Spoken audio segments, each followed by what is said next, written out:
श्री महालक्ष्मीची कृपा आपल्याला लाभावी, तिने आपल्या घरी सतत वास करावा, आपला संसार सुखासमाधानाने चालावा म्हणून अनेक भाविक श्री लक्ष्मी देवीचे व्रत करत असतात. त्याला उत्तम फळ मिळते. तर व्रताची सुरुवात ही मार्गशीर्ष महिन्यातील पहिल्या गुरुवारी करून शेवटच्या गुरुवारी उद्यापन करायचं असतं.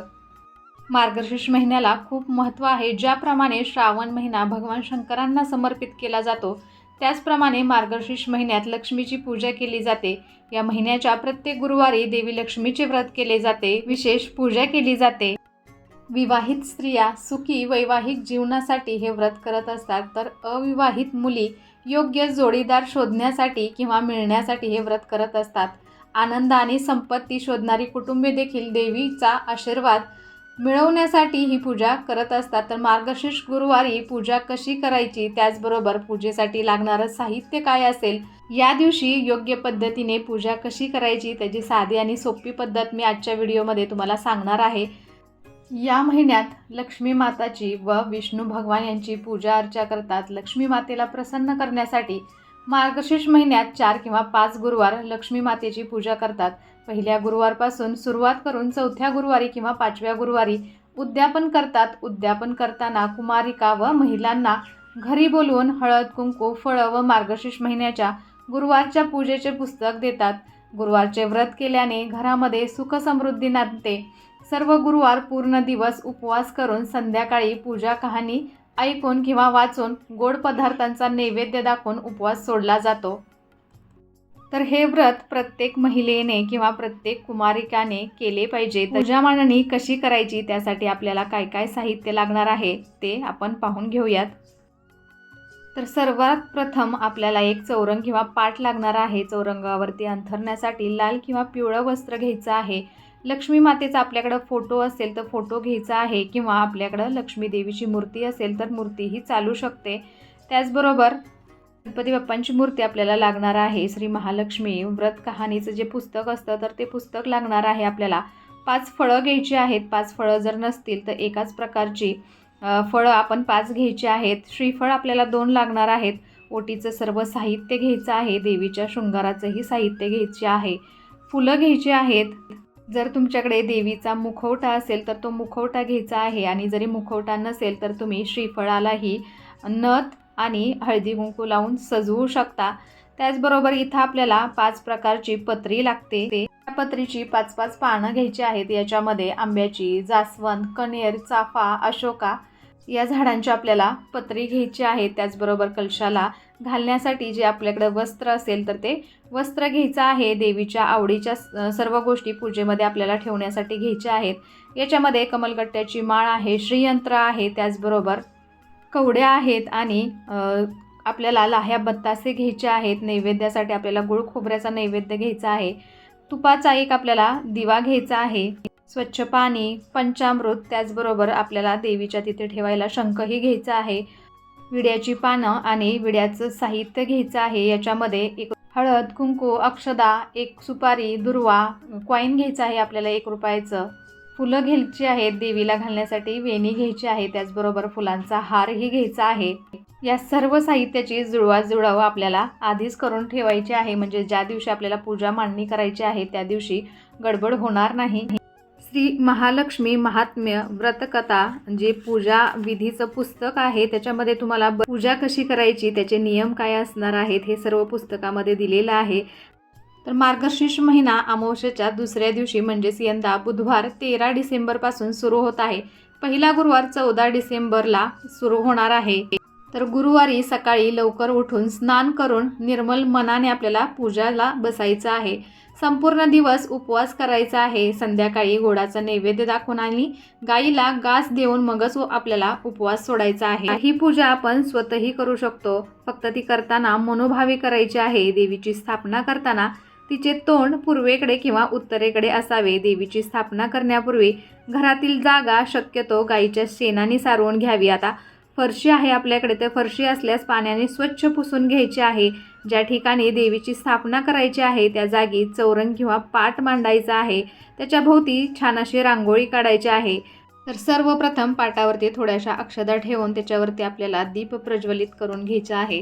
सर्वप्रथम आपल्याला दिव्याचीच पूजा करायची आहे. त्यानंतर आपण पूजेला सुरुवात करणार आहोत. आपल्या देवघरातील देवांची पूजा करून घ्यायची आहे. श्री गणेशाचे आणि माता लक्ष्मीचे ध्यान करायचा आहे आणि व्रत उपासनेचा संकल्प करायचा आहे.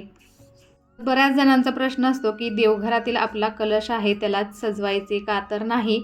हा मार्गशीर्ष पूजेचा किंवा मार्गशीर्ष गुरुवारचा कलश हा वेगळा आणि आपल्या देवघरातील मंगल कलश हा वेगळा ठेवायचा आहे. नंतर आपण सर्वप्रथम गणपती बाप्पांची पूजा करून घेणार आहोत. गणपती बाप्पांना स्वच्छ पाण्याने पंचामृताने अभिषेक करून घ्यायचा आहे. वक्रतुंड महाकाय सूर्यकोटी समप्रभ निर्विघ्नं कुर्मे देव सर्व कार्येषु सर्वदा. गणपती बाप्पांना आपण विड्यांच्या पानांवरती अक्षता ठेवायच्या आहेत आणि त्याच्यावरती आपल्याला गणपती बाप्पांची मूर्ती ही विराजमान करायची आहे. गणपती बाप्पांना चंदन, अक्षदा, हळद, कुंकू आणि फूल वाहून गणपती बाप्पांची सर्वप्रथम पूजा करून घेऊयात. त्यानंतर एका ताम्हणामध्ये आपल्याला माता लक्ष्मीची मूर्ती घ्यायची आहे. माता लक्ष्मीची मूर्ती तुमच्याकडे जरी नसेल तर तुम्ही फोटोची सुद्धा पूजा करू शकता. फुलाच्या सहाय्याने फोटोवरती गंगाजल थोडंसं शिंपडायचं आहे. पाण्याने फोटो आपल्याला स्वच्छ पुसून घ्यायचा आहे. त्यानंतर फोटोचीही आपण पूजा करायची आहे. आणि जरी फोटोही नसेल तर आपलं महालक्ष्मी महात्म्याचं जे व्रतपूजा विधीचं पुस्तक असतं तर ते आपण ठेवलं पूजेमध्ये तरीही चालू शकतं. तर देवीला आपण पाण्याने पंचामृताने सर्वप्रथम अभिषेक घालून घेणार आहोत.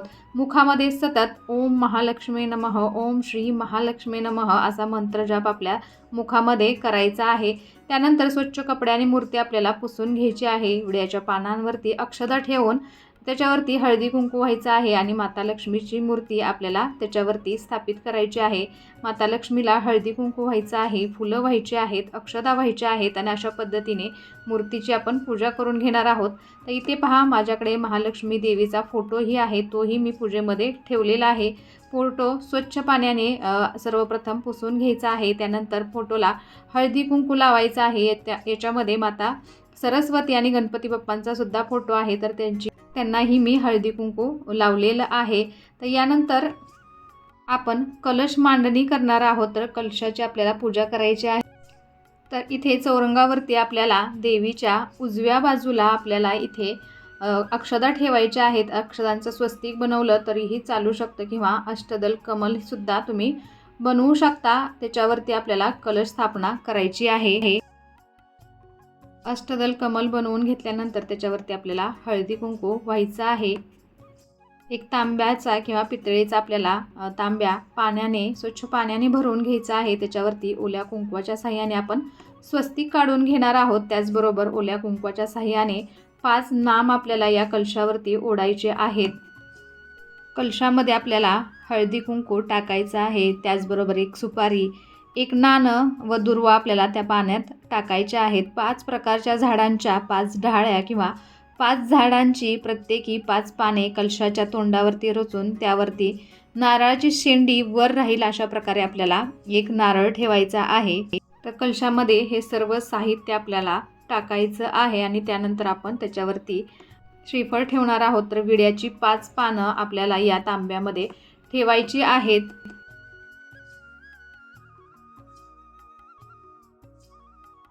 माता लक्ष्मी, गणपती बाप्पा आणि त्याचबरोबर मी अन्नपूर्णा देवतेचीही इथं स्थापना केलेली आहे. गजांत लक्ष्मी ठेवलेली आहेत. अक्षदांवरती इथं एका बाजूला श्रीयंत्र ठेवायचं आहे. कमलगट्ट्याची माळ ठेवायची आहे. त्याचबरोबर जे महालक्ष्मी महात्म्य पूजाविधीचं पुस्तक आहे किंवा कथेचं पुस्तक आहे तेही आपल्याला अक्षदांवरती ठेवून त्या पुस्तकाचीही आपल्याला हळद कुंकू वाहून पूजा करायची आहे. कवड्या ठेवलेल्या आहेत आणि शंख ठेवलेला आहे. आता जी आपण 5 प्रकारची पत्री घेतलेली होती तीही आपल्याला इथं तांब्यामध्ये ठेवायची आहे किंवा तुम्ही बाजूला सुद्धा ठेवू शकता. नंतर आपण श्रीफळाला देवीचा मुखवटा जोडून घेणार आहोत. श्रीफळ स्वच्छ आपल्याला करून घ्यायचं आहे. श्रीफळालाही हळदी कुंकू लावायचं आहे आणि आपल्याला देवीचा मुखवटा त्या श्रीफळाला बांधून घ्यायचा आहे. तुमच्याकडे जर असा देवीचा मुखवटा नसेल तर तुम्ही नारळाला किंवा श्रीफळाला हळदी कुंकू नथ किंवा इतर दागिने घालून सजवू शकता. पण असं सर्व साहित्य सध्या बाजारामध्ये लगेच उपलब्ध होतं किंवा लगेच मिळत आहे. जी आपण फुलांची वेणी आणलेली आहे ती देवीला आपण घालणार आहोत।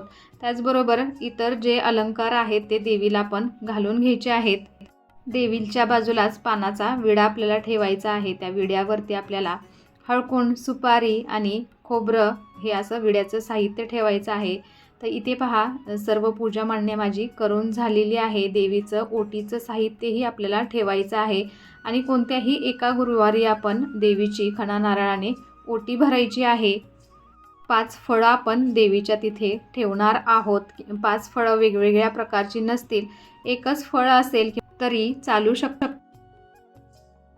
देवीची जी आपण पूजा मांडणी केलेली आहे तिथे चौरंगासमोर एक पाट ठेवायचा आहे। त्यावरती बसून आपल्याला श्री महालक्ष्मी व्रताची कथा वाचायची आहे आणि श्री महालक्ष्मी महात्म्य वाचायचं आहे। वाचताना किंवा दुसऱ्याकडून वाचून घेताना मन एकाग्र आपल्याला करायचं आहे। हात जोडून आपल्याला देवीला नमस्कार करायचा आहे। श्री महालक्ष्मीला उद्देशून इंद्रदेवाने म्हटलेले नमन अष्टक म्हणायचं आहे। हे अष्टक म्हणण्यापूर्वी आपल्या मनात जी काही इच्छा असेल ती देवीला सांगून ती फलद्रूप व्हावी म्हणून देवीला मनोभावे विनंती करायची आहे आणि त्यानंतर निरांजन ओवाळून आपल्याला आरती करायची आहे। रात्री श्री महालक्ष्मीची पुन्हा आपल्याला पूजा करायची आहे। एखाद्या गोड पदार्थाचा महानैवेद्य दाखवायचा आहे। तुळशी मातेची पूजा करायची आहे। तुळशीच्या इथे आपल्याला दिवा लावायचा आहे। गाईला घास देण्यासाठी एका पानावरती गोग्रास काढून तो घास गाईला द्यायचा आहे। नंतर कुटुंबातील सर्वांनी भोजन करायचं आहे। देवी लक्ष्मीला प्रसाद म्हणून मिठाई, खीर आणि फळे आपल्याला अर्पण करायची आहेत। तर व्रताच्या दिवशी महालक्ष्मी व्रताची कथा वाचायची किंवा ऐकायची आहे। देवी लक्ष्मीच्या मंत्राचा आपल्याला जप करायचा। तर ही झाली गुरुवारची पूजा विधी। तर दुसऱ्या दिवशी आपल्याला सकाळी लवकर उठून स्नान करायचं आहे।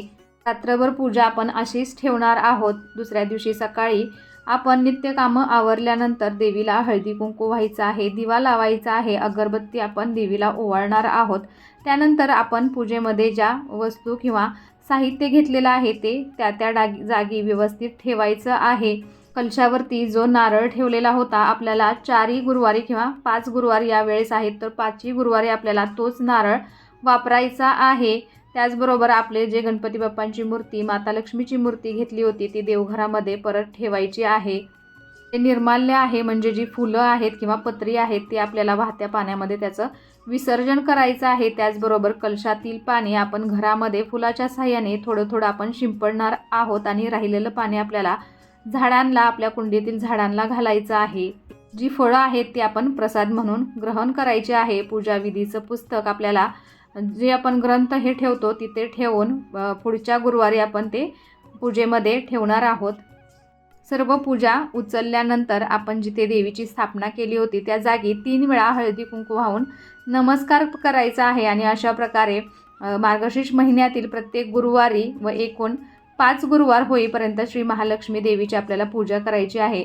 मार्गशीर्ष महिन्यातल्या पहिल्या गुरुवारपासून येणाऱ्या सर्व गुरुवारी आपल्याला हे व्रत न चुकता करायचं आहे। हे व्रत न चुकता दरवर्षी केल्याने घरात समृद्धी, सुख, आनंद येतो आणि त्या घरावरती देवीचा सदैव वरदहस्त राहतो। श्री लक्ष्मी देवीने पद्मपुराणात सांगितले आहे की जो माझे व्रत नित्यनेमाने करेल तो सदैव सुखी समाधानी राहील। गुरुवार हा श्री दत्त गुरुभक्तांचा उपासना करण्याचा दिवस असल्यानेही याला विशेष महत्त्व आहे। तर कसा वाटला आजचा व्हिडिओ आणि कशी वाटली आजची पूजा विधी मला नक्कीच कमेंट करून सांगा। त्याचबरोबर तुमचे काही प्रश्न असतील तर तेही मला तुम्ही कमेंटमध्ये विचारू शकता। मी नक्कीच तुमच्या प्रश्नांचं निरसन करण्याचा प्रयत्न करेल। चला तर मग भेटूया अशाच एका छानशा व्हिडिओ बरोबर। तोपर्यंत धन्यवाद। श्री स्वामी समर्थ।